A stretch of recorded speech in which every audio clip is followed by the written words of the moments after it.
আমরা বাঙালিরা মাছ পছন্দ করি না এমন কথা বললে ভুলই হবে। বলতে গেলে আমরা মাছে ভাতে বাঙালি। তো মাছ যেহেতু আমরা পছন্দ করি আর সেই মাছটাই যদি ভর্তা করে খাওয়া হয় তাহলে তো কোনো কথাই নেই।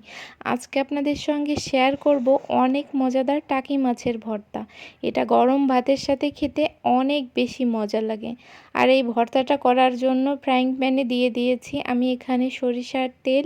এবার তেলটা খুব গরম হয়ে গেলে এরপরে আমি এক এক করে টাকি মাছ দিয়ে দিলাম, আর টাকি মাছ একটুখানি লবণ আর একটুখানি হলুদ দিয়ে খুব ভালো করে মেখে মাছগুলো একটু চিড়ে নিয়ে আমি এগুলো ভাজতে দিয়ে দিব। এবার ভাজা এক পাশ হয়ে গেলে আমি অপর পাশ একটা খুন্তির সাহায্যে উল্টে দিব। এবার এগুলো এক একটা করে মাছ উল্টে দিয়ে একটু ভালো করে ভেজে নিতে হবে।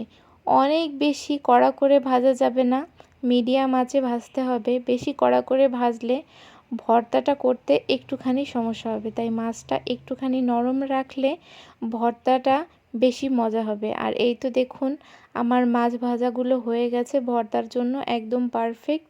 আর এভাবে যখন হয়ে যাবে তখন মাছগুলো আমি তুলে নিব।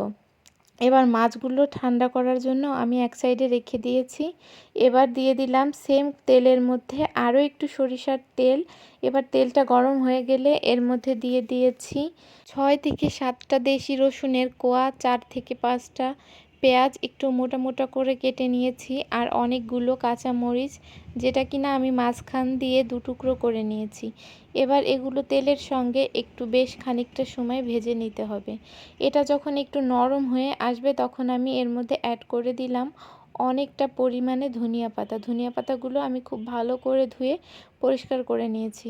এবার এই রসুন, পেঁয়াজ, মরিচের সঙ্গে খুব ভালো করে এটা ভেজে নিতে হবে।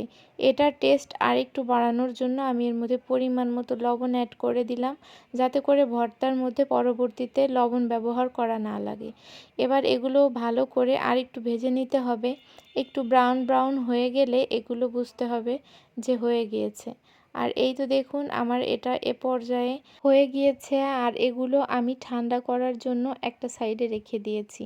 আর অন্যদিকে যে টাকি মাছের কাঁটাগুলো ছিল সেগুলো আমি বেছে নিয়েছি। এই যে সব কিছু একসাথে করে নিয়েছি। এবার সব কিছু ঠান্ডা করে একটা ব্লেন্ডার জারের মধ্যে দিয়ে দিলাম। এগুলো খুব ভালো করে পেস্ট করে নেব। আর এই তো দেখুন আমি এভাবে করে পেস্ট করে নিয়েছি। আর এই তো কত সহজে তৈরি হয়ে গিয়েছে আমার টাকি মাছের ভর্তা। আজকের এই রেসিপিটি আপনাদের কাছে কেমন লেগেছে অবশ্যই কমেন্ট করে জানাবেন। যারা ভর্তার প্রেমী আছেন অবশ্যই তাদের কাছে ভালো লাগবে। আর ভিডিওটি ভালো লাগলে অবশ্যই লাইক, কমেন্ট এবং শেয়ার দিয়ে পাশে থাকবেন। নতুন আরও একটি ভিডিওতে আপনাদের সঙ্গে দেখা হবে। সবাই ভালো থাকবেন।